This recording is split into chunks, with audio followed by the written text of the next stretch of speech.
Hi everyone, I'm Carrie Pena. Thank you so much for being here for our talk show In the Moment, focused on transformation, inspiration, and really just living your best life. I'm here now with my co-host, Gelly Ackenblit, who is the founder of Networking Phoenix. And in for Zenobia today, Tyler Butler, who is a blogger and inspirational girl around town, influencer, and all things cool. And in the moment with us today, our co-host, guest hosting with us is Chevy Humphrey, who is the CEO at Arizona Science Center. Thank you so much for being here. Thank you. I'm excited about being here. You just got off the plane. Where were you? I was back from actually a big trip. in Manila in the Philippines, and it was an incredible trip, and I learned so much from my colleagues in Manila, and I'm bringing all of that information back to Arizona so that we can use their best practices to be a better organization. So I have to tell folks, I've been hearing about you for months. So many people say incredible things about you. You are a leader, a mentor, and you're a woman who is really kind of burning up the trail here at the Science Center. You have put us on the national map in a big way. So I want to kind of dig into that today and talk about what inspires you to be such a great leader. Let's start there. Well, what inspires me is when I walk on the floor and I see these kids and their eyes are wide open to learning about science, and they can dream about how they can make a difference in the world. And that's what gets me excited, seeing all the kids there, and they want to learn and they care about the future. And I think sometimes we underestimate these kids. They're really smart, they're very passionate, and they want to make a difference, and they want to make their communities better. Now, Chevy, I think it's important, and Ty, you do a lot of work with the Science Center I'm on here their board too. of trustees, So feel free to Science jump Center. in here because you actually know a lot more than I do about this. But Chevy, I do know that when you talk about underestimating these kids, correct me if I'm wrong, but you're talking about the fact that you guys reach out into a variety of demographics, lower income neighborhoods, and make sure that those kids are exposed to all the things going on at the Science Center, as well as the kids who come from more affluent neighborhoods, right? Yes, we serve all. Inside the Science Center, we see about 500,000 people through our doors, and of that, over 167,000 are school children from around the state. And we also offer about 40,000 free admissions to Title I schools. And so we feel that's very important. How did you fall in love with science? It's funny, my parents bought me a science kit, and I blew up my toilet at home. And they were like, oh my God, she's going to be a scientist. I love to experiment. I love to tinker. I love to learn. And you learn every day when you walk outside and you see a centipede outside. What is it doing? How is it a part of our ecosystem? And it's necessary for our environment. And so I love to ask questions. And sometimes that got me in trouble in school, especially with teachers, when I'd ask why, because didn't just want the answer. I wanted to understand what was the reasoning to get to that answer. That's important. It is, and the Create space at Arizona Science Center allows for a ton of kids in the Valley to come in and tinker and learn by doing. So Yes. there is a whole breadth of opportunities there too, through camps and other offerings. Talk us through sort of what's going on at the Science Center right now. And you guys always have amazing things, but I want to show some pictures of the Pompeii exhibit. What is that? Oh my goodness, the Pompeii exhibition. It really talks about what happened in that city, and it shows over 200 artifacts from the site where Mount Vesuvius just devastated a community. And we have we have body casts, we have stories about some of the families that were there. We have so many of our experiences around in a 4D theater where you actually go through what the people went through when the volcano erupted. It's a 4D theater. It's so impactful because I actually went to Pompeii, and it's quite overwhelming because you really don't know where to turn or where to go to. You don't understand the stories. You don't understand why you're seeing what you're seeing. Well, when you go through our Pompeii exhibition, we tell you the story. What I love about it too is that that's history. So you're It is. blending science, learning, deeper levels there. One of your passions is STEM. And I would love for you to talk a little bit about how much you're accomplishing in Arizona and why you think not only in Arizona but nationally this is so very important, in particular for young girls. You know, girls have really not been focused on science and technology because it's sort of threatening when you're in a classroom. And I can give you my own experience. When I went to school, I was the only girl in the class, and so you didn't really have anybody to talk to or anyone to balance things off of, and you felt alone. And so what we try to do at Arizona Science Center is we try to empower girls. And so we've taken our Girls in STEM program to, we started out with 25 students, and now it's over 150. We've done it over the last 3 years, and we're starting to grow, and we really promote that mentorship and that it's okay to know this information. It's okay to be a geek. It's cool. Yeah, It's you're cool. empowered. Yeah. You're empowered to do Yeah. that. And when they see leaders like me and my colleagues, I can do that. Yeah. I'm like, yeah, you can actually do better than we can. I love it. I love everything you're doing. I mean, I'm a nerd too. I'm not good at science. I'll be the first to say, but I am a nerd. I love to read. I love to learn. I think that what you're saying at its fundamental level is, it is a beautiful thing. It is a cool thing to learn more and expose yourself to more. And I know we're a little over on your segment. You're too good. Sorry. You're too good. I have one more question, and I'm sorry to the crew. But please touch quickly on the big deal that is going on in Phoenix, hosting the National Museum organization in this conference. How did Phoenix get this? We are so thrilled. We are hosting over 4,000 of our colleagues around the world, museum professionals here in Phoenix for the first time. And it is in their first time in their 110-year history that it's ever come to Phoenix. Wow. So it's really cool. And they are going to be able to see what we bring to the table. Yeah. Because Phoenix is a strong arts and cultural community. And please say what you said before we went on, that it is a diverse place, because Phoenix has gotten a very bad rap over the years. We have had a very bad rap, but if you look at leadership in our arts and cultural community, and there are a ton of wonderful leaders, and I'd like to highlight a few. We have Amada Cruz, who is the first Cuban American to run a major art museum in the country. I am the first African American CEO of a science center in the country.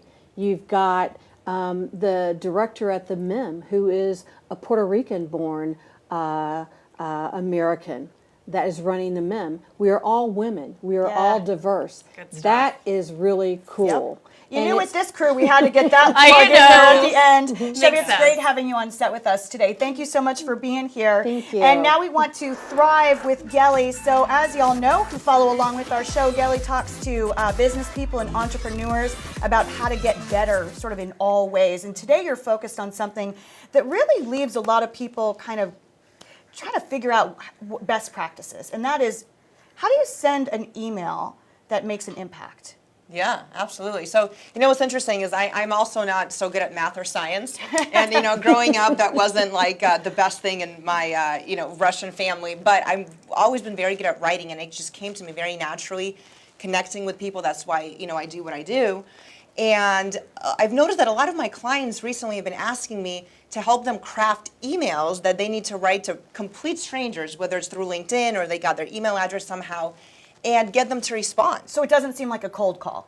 Well, it is a cold call. Yeah. But you it's don't got want it to feel that way. Right. Yeah. You want them to respond to it and not to delete it. And there's definitely psychology behind it. So I sat down and I'm like, okay, so what is it that I do? And a lot of times it's difficult for me to understand what I do because I do it so naturally.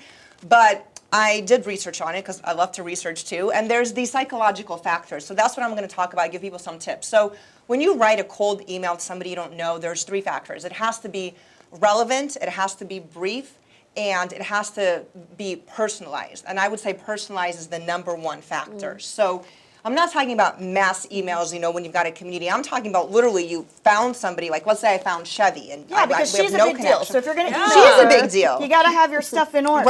Right. So, you've got to, so right away, your first line The main goal of the first line is to get them to read the second line. That is literally the main goal of the first line. So if they don't have you by the first line, you're probably like, I've got 400 others. So I was working with a client yesterday, and his first line was to a complete stranger, I want to meet with you for 15 minutes on such and such. That was the first line. I'm out. I was like, no, we need to read. And he sent that email. I was like, no. So you have to personalize, and then so I tell people, look, you have to if you have a common connection, use it. I was working with this lady yesterday too, and they're both from the same city, and she said, I don't want to use that word from the same city. How's that relevant? I'm like, when you're talking to a perfect stranger, a small connection like that is super relevant. So break down your tips here, because you say Yes. each email needs to be personally crafted for the individual you're sending it to. Yes.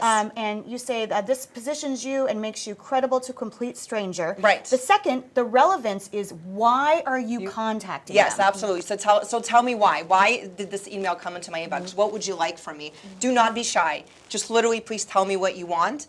And the last one is be brief. They recommend 125 words or less. Nobody wants to read novels. Just tell me who you are, what you want, why you're credible, and be careful of what you ask. Do not ask me to lunch if I don't know you. That is way too much of a commitment, or dinner, or anything weird like that. But a 15-minute phone call, maybe a coffee meeting if it makes sense. Honestly, even if to drop off a resume to say, I would just love to shake your hand, that could be relevant in the situation. Do that. So be careful of your ask, and that's how I would say to craft a great email. And just very quickly, Yes. what do you tell people about the title line? I like it when someone yes, just the puts subject on the line. subject line exactly Exactly why what they you're want, emailing. yeah. them. Absolutely. So I would say trying to connect with you or introducing myself, right away just kind of tells you, okay, or maybe if you have a common connection, if you have two people in common, use that in the subject line. Yeah. It referred to you by Carrie Pena. That's if you good saw that, tip. you're like, oh, okay, well, what is this? I mean, we know somebody in common, I'll open it. Yeah, that's I personal need to use connection. that one more. Yeah, great tips, Gal. Thank you so Thank much. you. And now it is time to vibe, and Tyler is in for Zenobia today.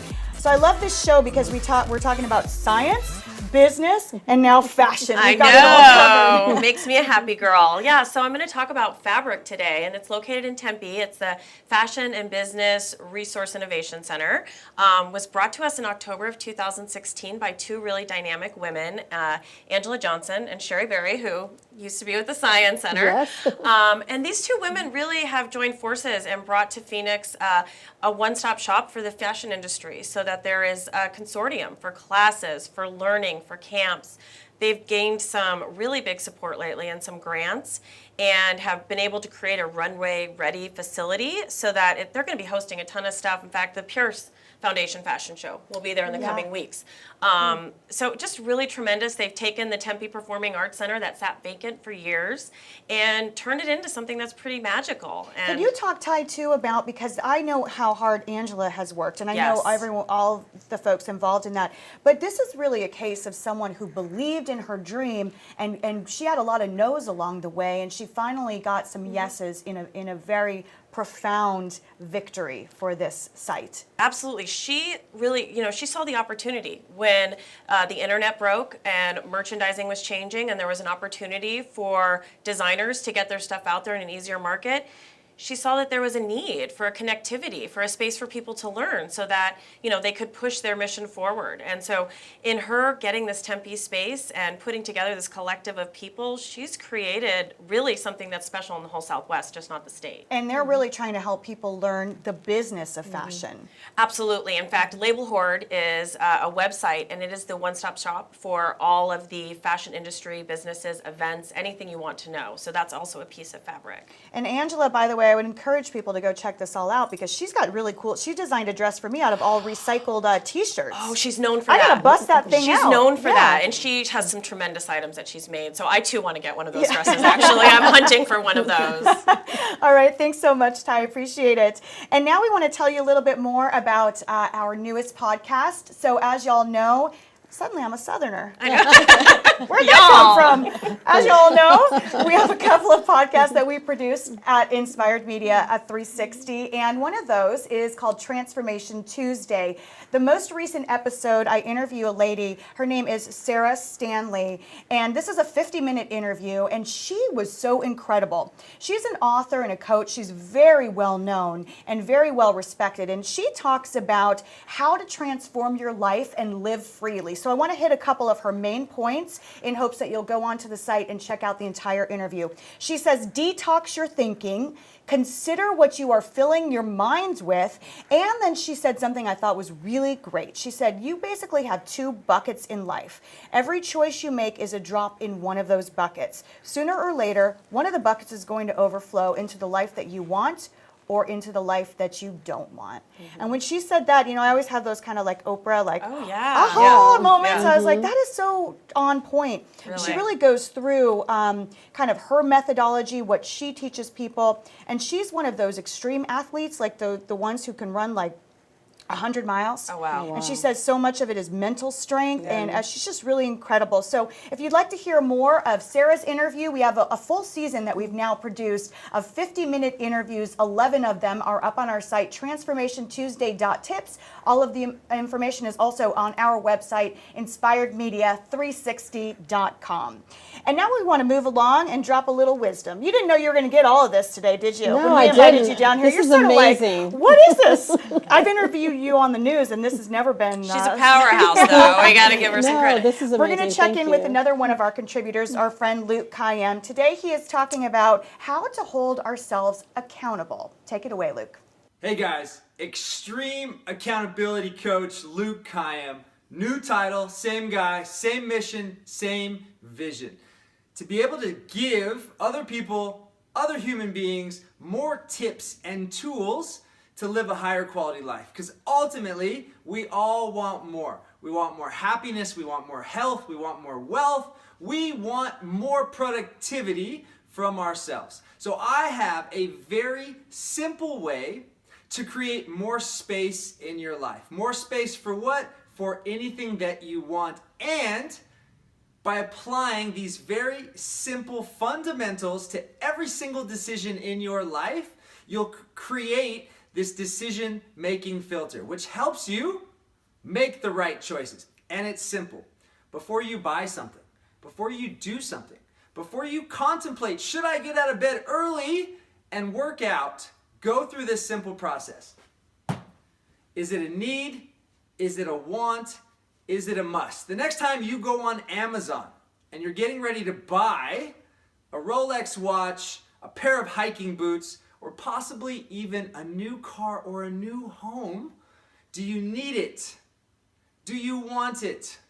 Must you have it in your life? And what you'll do is you'll filter out all the BS, all the minutia, all the distractions and useless objects that we consume, that fill our home, that fill our body, and that fill our minds. 3 choices.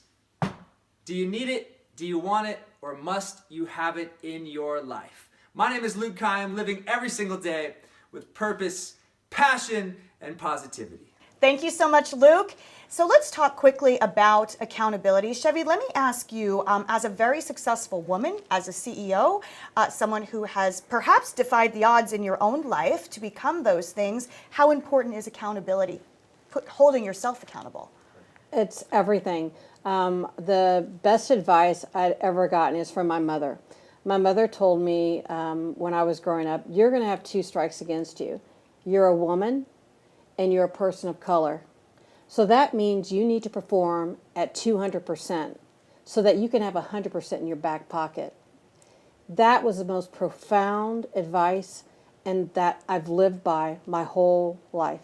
That's really great. It is. Yeah. I got to put that quote up on my website. I'll attribute your mama when I do Yes, it. Now, speaking of mama, we want to go out to lunch with mom. So our contributor, David Lux, and Mama Lux always out and about. And here's what they have to say today. Deluxe writes in, it's another twofer this week, as Mama Lux and I are taking advantage of the last cool weather before summer. We dined al fresco at Picasso's, one of my personal love that favorites place. too, and we were inspired to eat healthy. Mama Lux had the apple and walnut gorgonzola salad. She loved it, and David says that he went with a bowl of grains with chicken and cold veggies. So he says it was A+ on the food.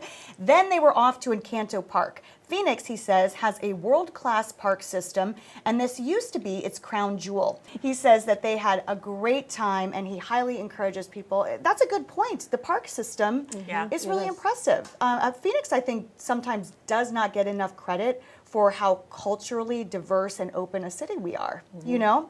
And we're gonna close out today with our Do Good segment. I am so happy and excited to report that our event that we put on to benefit the children of St. Jude was a big hit. And I wanna say thanks to all of those who have been supporting, because I was one of the co-chairs for that event.